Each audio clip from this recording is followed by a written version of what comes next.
एक हारा हुआ इंसान हारने के बाद भी स्माइल करे तो जीतने वाला अपनी खुशी खो देता है। जी हाँ दोस्तों, नमस्कार, जय माता दी। मैं एस्ट्रोलॉजर संदीप हूँ, आप सभी का एक बार फिर से स्वागत करता हूँ आपके अपने YouTube चैनल सिंह राशि चैनल में, और आशा करता हूँ कि आप सब अच्छे होंगे। माता रानी का आशीर्वाद हमेशा आप सभी के ऊपर बना रहे। दोस्तों, जैसा कि आज आपने थंबनेल पर भी देख लिया और टाइटल में भी आज हमने लिखा है कि सिंह राशि वालों, नवरात्रि खत्म होने के बाद कुछ बड़ा होने वाला है और यह होकर ही रहेगा।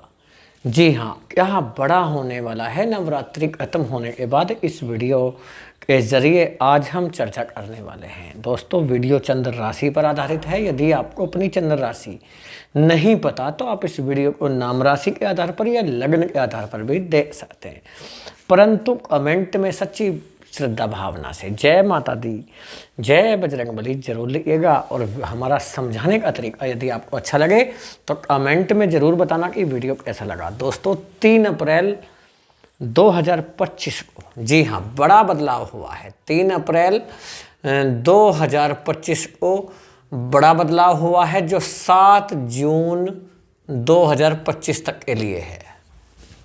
अब बदलाव है क्या? बदलाव है मंगल देव को लेकर के। मंगल देव राशि बदले हैं। क्या बदले हैं? राशि बदले हैं।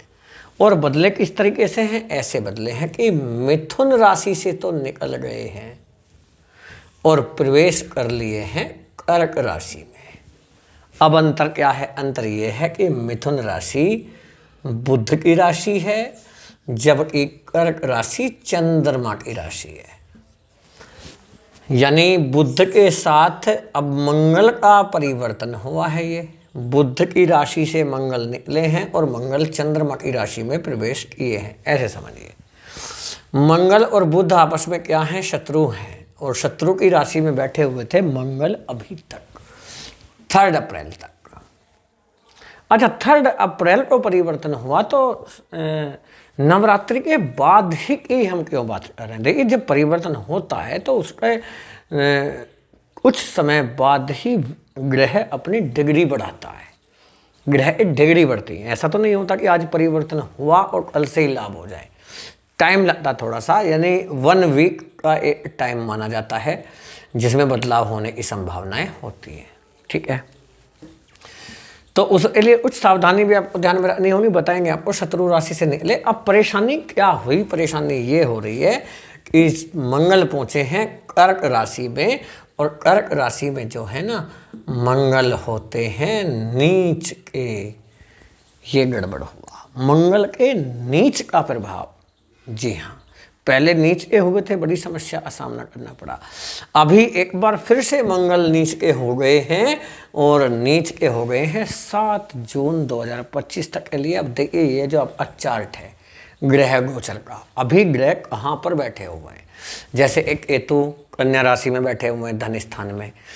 राहु, बुध, सूर्य, शुक्र और शनि, 5 ग्रह 8वें घर में बैठे हैं। बड़ा खतरनाक योग माना जाता है 8वें घर में 5 ग्रहों का। जबकि मंगल देखिए 12वें घर में बैठे हुए हैं। बहुत बुरा समय का संकेत है ये। डराने वाली बात नहीं है और ना ही डरने वाली है। डरना भी नहीं है और ना ही हम आपको डरा रहे हैं। ठीक है, चीज़ें अस्त व्यस्त हो रही हैं, मामला खराब चल रहा है, समय ठीक नहीं चल रहा। इस टाइम पीरियड पर आपको ज़रूरत है कुछ सावधानियां ध्यान में रखकर एक कार्य करने की। चीज़ें अपने आप ही ठीक हो जाएंगी। ठीक नहीं हो जाएंगी, बहुत बढ़िया आपके लिए समय आ जाएगा, लेकिन उसके लिए कुछ सावधानियां रखें ध्यान में। मंगल 12वें घर में, देखिए पहले यहाँ पर आप मंगल देख रहे थे इस हाउस में। ये जो हाउस बना हुआ है ये 11वां घर है, 11th हाउस है ये। 11th हाउस में दिख रहे थे आपको मंगल, अभी दिख रहे हैं 12th हाउस में। पहले 3 नंबर की राशि में थे, अब 4 नंबर की राशि कर्क राशि में है। 3 नंबर की राशि मिथुन राशि होती है। तो मंगल अपरिवर्तन हो चुका है। मंगल 4 नंबर की राशि में नीच के होते हैं, और ये घर कौन सा है? 12वां घर। 12वें घर में रिजल्ट अच्छे तो नहीं मिलते। 3 घर कुंडली के बड़े खराब माने जाते हैं। 6ठा, 8वां, 12वां समझ लें 6ठा, 8वां, 12वां तीनों ग्रह खराब होते हैं। इन तीनों ग्रहों में ग्रह रिजल्ट अच्छे नहीं देते हैं, लेकिन मंगल का 12वें घर में होने से क्या क्या नतीजे निकल सकते हैं। पहला, ये आपको झूठा बना सकते हैं। झूठा समझ रहे हैं, आप किसी के साथ कोई वादा करते हैं, कोई प्रोमिस करते हैं, तो हो सकता है आप अपने वादे से मुकर जाएं या वादा आपका टूट जाए। जी हाँ, कंडीशन ऐसी बन जाए कि आपको झूठ बोलने पर मजबूर होना पड़े। ये बना देते हैं मंगल 12वें घर में। 12वें घर का मंगल आपके खर्चे ज़्यादा कर सकता है, खर्चों में वृद्धि हो सकती है। जो सावधानी है वो ध्यान रखें। आप वादा ऐसा करना है जो आप निभा सकें। झूठ बोलने की स्थिति नहीं बननी चाहिए आपके लिए। दूसरा, खर्चे उतने कीजिए जितने आप कर सकें आसानी से। उस खर्चे होने के बाद सहनशीलता भी आपकी होनी चाहिए। समझ रहे हैं, उस हिसाब से आप मैनेज करें। आय के आधार पर खर्चे होते हैं। आय ज़्यादा है तो खर्चे ज़्यादा कर लीजिए, कोई फर्क नहीं पड़ता। माफ़ी चाहते हैं, आय कम है तो थोड़ा खर्चे भी कम करने का प्रयास आप करें। ये होगा। व्यर्थ की यात्रा से आपको बचना होगा। व्यर्थ की यात्रा से बचना होगा। व्यर्थ की यात्रा करा सकते हैं आपके मंगल। विदेश जाने की सोच रहे हैं, उसमें कुछ अड़चनें आ सकती हैं। वीज़ा में या पासपोर्ट में परेशानी आ सकती है। विदेश में जॉब कर रहे हैं, वहाँ थोड़ा सा प्रभाव गलत देखने को मिलेगा। यदि आप मेडिकल क्षेत्र से जुड़े हुए हैं तो आपके लिए संघर्ष बढ़ता हुआ दिखाई देगा। मेडिकल क्षेत्र से जुड़े हुए हैं, डॉक्टर हैं, चीज़ें आपको अस्त व्यस्त मिलेगी। यदि आप किसी भी बेल्ट वाली जॉब करते हैं, जी हाँ, पुलिस फोर्स हैं, पुलिस से रिलेटेड हैं, फोर्स से रिलेटेड हैं, आर्मी में हैं, नेवी में हैं, या हो सकता है आप तो यहाँ पर आपके लिए थोड़ा सी कठिनाई का समय रहेगा। ठीक है, या उसके लिए तैयारी कर रहे हैं तो उसके लिए मेहनत आप अब बढ़ जाएगा, संघर्ष बढ़ेगा।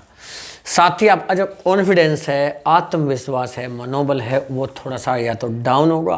ध्यान दीजिएगा, डाउन हो सकता है। कोई व्यक्ति आपका कॉन्फिडेंस तोड़ने का काम कर सकता है, लेकिन आपको अपना कॉन्फिडेंस यानी कि आत्मविश्वास बनाकर रखना है। भरोसा रखिए, खुद पर विश्वास रखिए, ईश्वर पर विश्वास रखिए, सब चीज़ें सही हो जाएंगी। लेकिन इसके अपोजिट भी हो सकता है।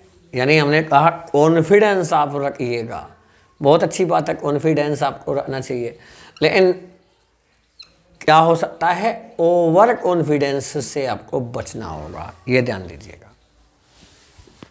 अहंकार से बचना होगा, क्रोध से आपको बचना होगा, अन्यथा चीज़ें बहुत ज़्यादा अस्त व्यस्त हो जाएंगी, खराब हो जाएंगी। गुस्से पर कंट्रोल रखना है। साथ ही साथ आलस्य से आपको बचना है। ये टाइम पीरियड बड़ा महत्वपूर्ण है आपके लिए। जब चीज़ें खराब हो रही हों, आपको धन का गलत जगह इस्तेमाल नहीं करना है।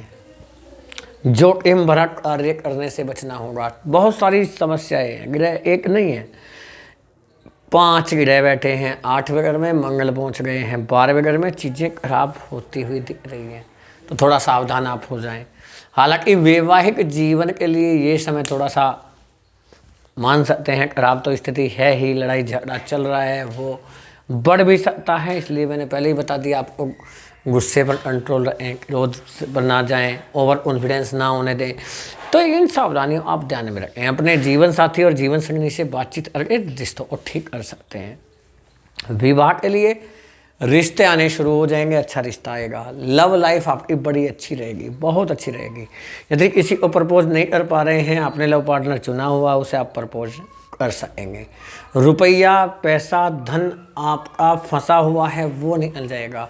प्रॉपर्टी पर वाद विवाद हो सकता है आपके किसी भी प्रॉपर्टी पर, तो उसके लिए सचेत रहें। आप प्रॉपर्टी के लिए कोई पैसा एडवांस में दे रहे हैं तो उसका प्रूफ अपने पास रखें। आपका प्रॉपर्टी में पैसा फंसा हुआ है, उसे निकाल लीजिएगा। प्रॉपर्टी हो सकता है कम दाम पर आपकी सेल हो जाए, तो उसके लिए भी ध्यान रखें।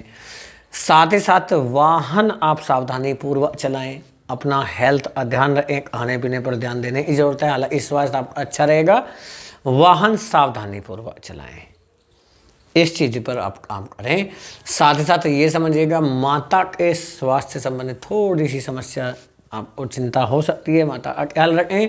हालांकि राजनीतिक लोगों से आपके जो संबंध हैं वो पहले से कहीं बेहतर होते हुए दिखाई देंगे। जॉब में तरक्की का योग तो बना हुआ है, लेकिन अपने सीनियर्स के साथ तालमेल अच्छा रखें। आपका अनचाहा ट्रांसफ़र भी होने की संभावना, यानी चीज़ें बड़ी खराब होती हुई दिखाई दे रही हैं। ये ना समझे कि डरना नहीं है, या हम डरा नहीं रहे हैं आपको। जो जन्म कुंडली आपकी ग्रह गोचर के आधार पर बता रही है वो बता रहे हैं। यदि आप खुद की जन्म कुंडली का विश्लेषण कराना चाहते हैं, देखना चाहते हैं कि आपकी जन्म कुंडली में कौन ग्रह कहाँ पर है, कैसी अवस्था में है, कौन सा ग्रह खराब है, जिसकी वजह से समस्याएं ज़्यादा जीवन में आ रही हैं, तो आप अपनी जन्म कुंडली का विश्लेषण किसी अच्छे एस्ट्रोलॉजर से जरूर कराइएगा। यदि हमसे कराना चाहते हैं, हमारे व्हाट्सएप नंबर पर मैसेज करके अपॉइंटमेंट ले सकते हैं। उसके लिए आपको व्हाट्सएप पर जाकर के पहले मैसेज करेंगे, पेमेंट करने के उपरांत ही आपको अपॉइंटमेंट मिलेगा। आपसे निवेदन करते हैं अपॉइंटमेंट लेने के लिए कॉल ना करें, व्हाट्सएप पर मैसेज करके ही आपको अपॉइंटमेंट लेना होगा। ठीक है, व्हाट्सएप नंबर आपको डिस्क्रिप्शन बॉक्स में मिल जाएगा। दोस्तों, ये तो हुआ आपके ऊपर मंगल का प्रभाव, लेकिन यदि आपके जीवन में समस्याएं ज़्यादा हैं तब कुंडली का विश्लेषण कराएं।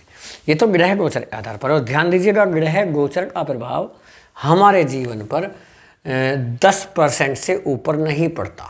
ठीक है, 5 से 10% ये मान सकते हैं, इतना प्रभाव ग्रह गोचर का पड़ता है। बाकी प्रभाव तो हमारे ऊपर हमारी जन्म कुंडली का पड़ता ही पड़ता है, बाकी आपके कर्मों का पड़ता है, ध्यान दे दीजिएगा आप। ठीक है, लेकिन ग्रह गोचर अब 5 से 10% इससे ऊपर नहीं पड़ता है, तो डरने वाली तो कोई बात ही नहीं है किसी भी तरीके से देखे तो।